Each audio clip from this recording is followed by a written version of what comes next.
మన ఆఫీస్కి పోయేస్తాను, టైం అయిపోయింది ఇప్పుడే, సరేనా? ఏం ఇన్ని రోజులు ఆఫీస్కి పోతానంటే వెళ్ళేస్తానండి అది చెప్తా ఉంటే ఇప్పుడు కూర్చొని ఉండవు నీ ఇష్టానికి.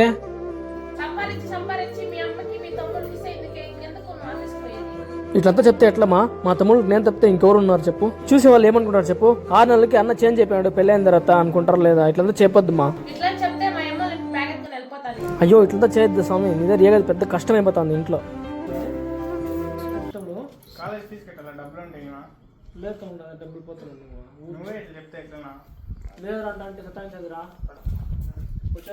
మీ అమ్మను కూడా ఇంటికి చేర్పకూడదు.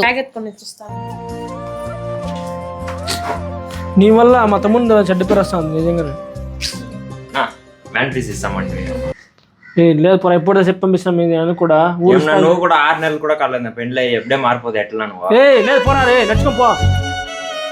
బిడ్డకు పాలుంటే కొంచెం ఇయ్యమ్మా. ఇదేం ధర్మసత్మా? వచ్చే వాళ్ళకి పోయే వాళ్ళకి అంతా ఇచ్చకి నువ్వు పోమ్మా. వీళ్ళమ్మ ఉన్నప్పుడు లీటరే ఇస్తా ఉండే బిడ్డకు మంచి వాళ్ళు కట్టుకొని వచ్చింది పోమ్మా పో. మా యాడికి వస్తా ఉండవా? ఇంటికి ఇంకాడికే మన ఇంటికి రాకుండా ఆడికి పోతాను నేను. దీనికి పైన నీకు ఇంట్లో జాగా లేదా? నీ బ్యాగ్ పో.